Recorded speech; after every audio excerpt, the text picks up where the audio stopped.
Hi friends, എല്ലാവർക്കും രേഷ്ലിക്സ് വ്ളോഗിലേക്ക് സ്വാഗതം. ഇന്ന് ഞാൻ നിങ്ങൾക്ക് പരിചയപ്പെടുത്തുന്ന ഒരു റൈസ് റെസിപ്പിയാണ്. വളരെ സ്വാദിഷ്ടമായി നമുക്ക് ഉണ്ടാക്കാൻ പറ്റിയ ഒരു ടൊമാറ്റോ റൈസാണ്. എല്ലാവരും ഇതൊന്ന് ട്രൈ ചെയ്യണം. അതിനായി നമുക്ക് ആദ്യം അരി ഒന്ന് വേവിച്ചെടുക്കണം. ഞാൻ എടുത്തിരിക്കുന്നത് ബസ്മതി റൈസാണ്. ഒരു പാത്രം സ്റ്റൗവിൽ വെച്ച് നെയ്യ് ഒഴിച്ചു കൊടുക്കാം. നെയ്യ് നന്നായി ചൂടായി വന്നതിന് ശേഷം കറുവപ്പട്ട, ഏലക്ക, ഗ്രാമ്പു ഇട്ട് കൊടുക്കാം. അതിനുശേഷം നമുക്ക് വെള്ളം ഒഴിച്ചു കൊടുത്തൊന്ന് തിളപ്പിക്കാം. വെള്ളം കുറച്ച് കൂടുതൽ ഒഴിച്ചു കൊടുത്താലും കുഴപ്പമില്ല. നമ്മൾ അരി വെന്ത് കഴിയുമ്പോൾ വാർന്നെടുക്കും. നമ്മൾ എടുത്തു വെച്ചിരിക്കുന്ന അരി നന്നായി കഴുകി വാരി വയ്ക്കാം. വെള്ളം നന്നായി തിളച്ചതിന് ശേഷം കഴുകി വാരി വെച്ച അരി ഇട്ട് കൊടുക്കാം. ഒരു ചെറുനാരങ്ങ കൂടി നമുക്ക് പിഴിഞ്ഞു കൊടുക്കാം. അരി വെന്ത് വരുമ്പോൾ ഒട്ടിപ്പോവാതിരിക്കാൻ നല്ലതാണ്.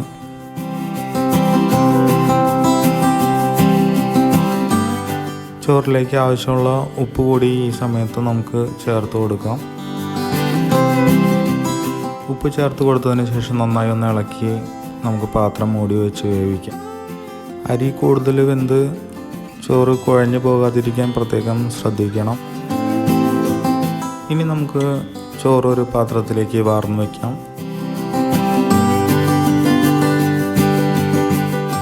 ഇനി നമുക്ക് ഇതിലേക്ക് ആവശ്യമുള്ള സവാള, തക്കാളിയൊക്കെ ഒന്ന് അരിഞ്ഞെടുക്കാം. ഞാനിവിടെ എടുത്തിരിക്കുന്നത് 2 സവാള എടുത്തിട്ടുണ്ട്. ഒരു 5 നല്ല പഴുത്ത തക്കാളി എടുത്തിട്ടുണ്ട്. പിന്നെ പച്ചമുളക്, ഒരു ചെറിയ കഷ്ണം ഇഞ്ചി, ഒരു 5-6 അല്ലി വെളുത്തുള്ളി കൂടി എടുത്ത് ചതച്ച് വെച്ചിട്ടുണ്ട്.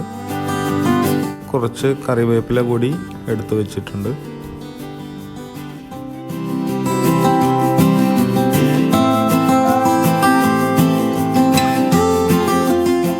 ഇനി നമുക്കൊരു പാത്രം സ്റ്റൗവിൽ വെച്ച് ആവശ്യത്തിന് വെളിച്ചെണ്ണ ഒഴിച്ചു കൊടുക്കാം.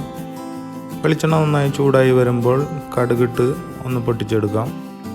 അതിനുശേഷം നമുക്ക് കടലപ്പരിപ്പ് ഒന്ന് കഴുകി വാരി ഇട്ട് കൊടുക്കാം.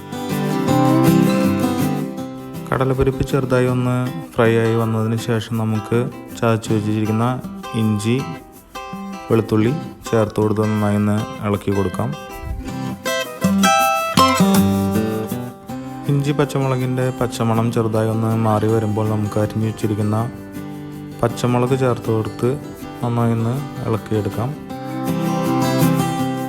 കറിവേപ്പില കൂടി ഇട്ട് കൊടുക്കാം.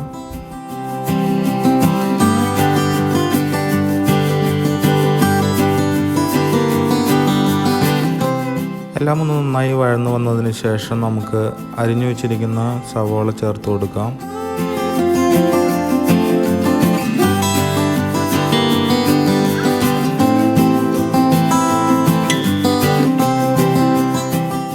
രണ്ട് 3 വറ്റൽമുളക് കൂടി നമുക്കൊന്ന് കീറിയിട്ട് കൊടുക്കാം.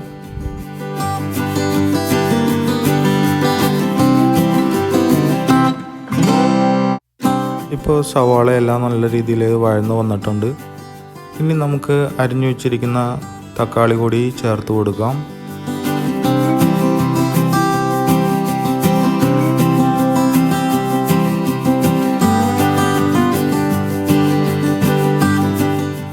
തക്കാളി ചേർത്ത് കൊടുത്ത് നല്ല രീതിയിലൊന്ന് ഇളക്കിയെടുത്തതിന് ശേഷം പാത്രം ഒന്ന് മൂടി വെച്ച് വേവിക്കാം.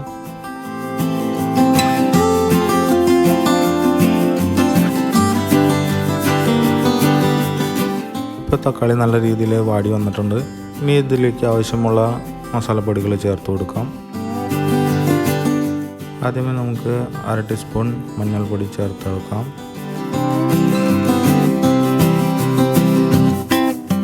ഇനി നമുക്ക് 1/2 ടീസ്പൂൺ ഗരം മസാല, 1/2 ടീസ്പൂൺ കുരുമുളക് പൊടി കൂടി ചേർത്ത് നന്നായി ഒന്ന് ഇളക്കി കൊടുക്കാം.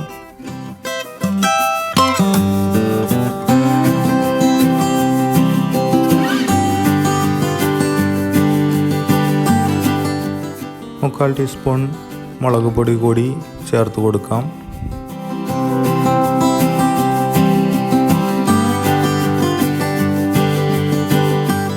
പാകത്തിനുള്ള ഉപ്പ് കൂടി ഇനി ചേർത്ത് കൊടുക്കാം. അരി വേവിക്കുന്ന സമയത്ത് ഉപ്പിട്ട് കൊടുത്തതുകൊണ്ട് അതുകൂടി കണക്കാക്കി വേണം ഇപ്പോൾ ഉപ്പ് ചേർക്കാൻ.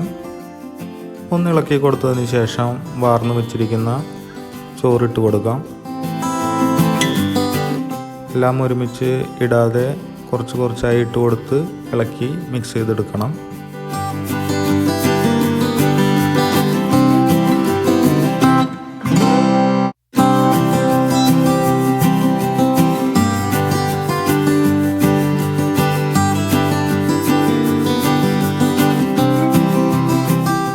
കുറച്ച് മല്ലിയില കൂടി നമുക്ക് ചേർത്ത് കൊടുക്കാം.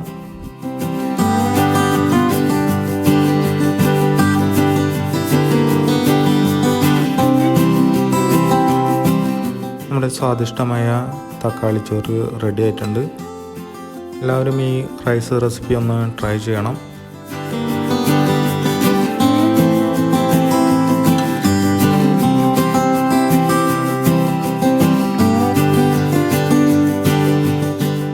ടൊമാറ്റോ റൈസ്, ഗീ റൈസ് എന്നിവയുടെ കൂടെ കഴിക്കാൻ പറ്റിയ തൈര് ചേർത്ത സാലഡിൻ്റെ റെസിപ്പി നമ്മുടെ അടുത്ത വീഡിയോയിൽ ഇടുന്നതാണ്.